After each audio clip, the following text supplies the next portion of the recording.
আসসালামু আলাইকুম। বন্ধুরা কেমন আছেন সবাই? আশা করি অনেক ভালো আছেন। আলহামদুলিল্লাহ আমিও বেশ ভালো আছি। বন্ধুরা অনেকেই প্রশ্ন করেন যে গর্ভবতীদের সাথে সেক্সুয়াল ইন্টারকোর্স করা যাবে কিনা? বা যদিও সেক্সুয়াল ইন্টারকোর্স করা যায় তাহলে কখন করা যাবে? এ বিষয়ে অনেক প্রশ্ন আসে আমাদের কাছে। আমরা আসলে চেষ্টা করি যত বেশি প্রশ্ন আসে বা যে বিষয়ের উপর বেশি প্রশ্ন আসে, সে বিষয় নিয়ে ছোট্ট করে একটা ভিডিও দিয়ে দিতে। তাতে হয় কি? যিনি প্রশ্ন করেছেন তাকে যদি পার্সোনালি আমি উত্তরটা দিয়ে দেই, তাহলে সে একা দেখলো। আর যদি আমি ভিডিও আকারে দেই, তাহলে অনেক মানুষ এই ভিডিওটি দেখবে।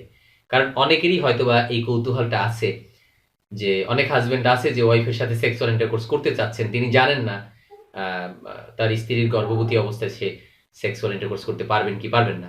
এটা নিয়ে অনেক ধারণা আছে আমাদের মধ্যে, অনেক ভ্রান্ত ধারণা আছে। অনেকে অনেক কথা বলে। ইউটিউবে অনেক ভিডিও আছে, প্রচুর পরিমাণে ভিডিও আছে এটা নিয়ে। সব জায়গায় অনেক তথ্য আছে। একেকজন একেকটা তথ্য জানায়, একেকটা তথ্য দেয়।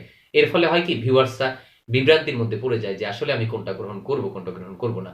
যাক আমি চেষ্টা করছি আপনাদেরকে সঠিক তথ্য জানানোর জন্য বন্ধুরা। গর্ভাবস্থার প্রথম ৩ মাসে আমরা নিষেধ করি যে আপনারা এই সময়ে সেক্সুয়াল ইন্টারকোর্সটা করবেন না। এর ফলে মা এবং সন্তান উভয়ের ক্ষতি হতে পারে। এই সময় কিছু হরমোন, স্পেশাল কিছু হরমোনের নিঃসরণ বেড়ে যায়। এ সময় যদি কেউ তার ওয়াইফের সাথে সেক্সুয়াল ইন্টারকোর্স করে তাহলে তার অ্যাবর্শন হয়ে যেতে পারে বা গর্ভপাত হয়ে যেতে পারে। সবার যে হয় তা না কিন্তু। কারো, কারো ক্ষেত্রে এটা হয়ে যেতে পারে।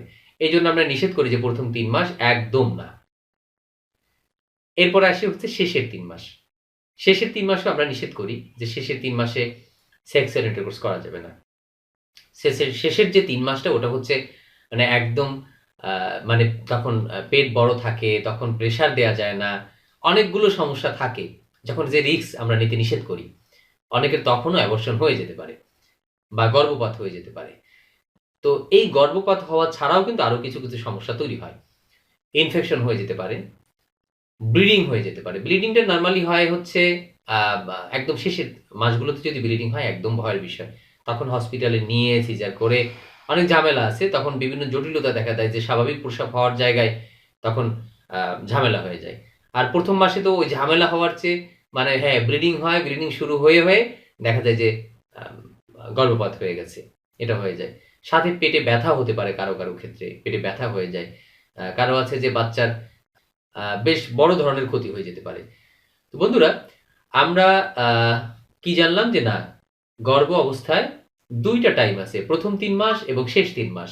কোনোভাবে সেক্সুয়াল ইন্টারকোর্স করা যাবে না। এর মাঝের যে সময়টা আছে এই সময় সেক্সুয়াল ইন্টারকোর্স করা যায়। আমরা অনেক সময় বলি হ্যাঁ, আপনি করতে পারেন। তবে খুব সতর্ক থাকতে হবে যেন আঘাত না লাগে, কোনো প্রেশার না লাগে। দেখা যায় যে আপনি যদি নিজের উপর কন্ট্রোলই না করতে পারেন তখন এই সময়টাও সেক্সুয়াল ইন্টারকোর্স করা ঠিক হবে না। যদি নিজের উপর কন্ট্রোল করতে পারেন, বিভিন্ন ধরনের সেক্সুয়াল ইন্টারকোর্স করার যে আসনগুলো আছে আপনি যদি এগুলো ফলো করেন, আ যে যে যে যেভাবে সেক্সুয়াল ইন্টারকোর্স করলে পেটের উপরে চাপ লাগবে না, এরকমের আপনি সেক্সুয়াল ইন্টারকোর্স করতে পারেন। এই মাঝামাঝি সময়টায়। তো অনেক ধন্যবাদ যারা আমাদের ভিডিওটি দেখলেন। অনেক ভালোবাসা আপনাদের জন্য। আশা করি আপনারা ভিডিওটি শেয়ার করবেন, লাইক দিবেন, কমেন্ট করবেন। আল্লাহ হাফেজ।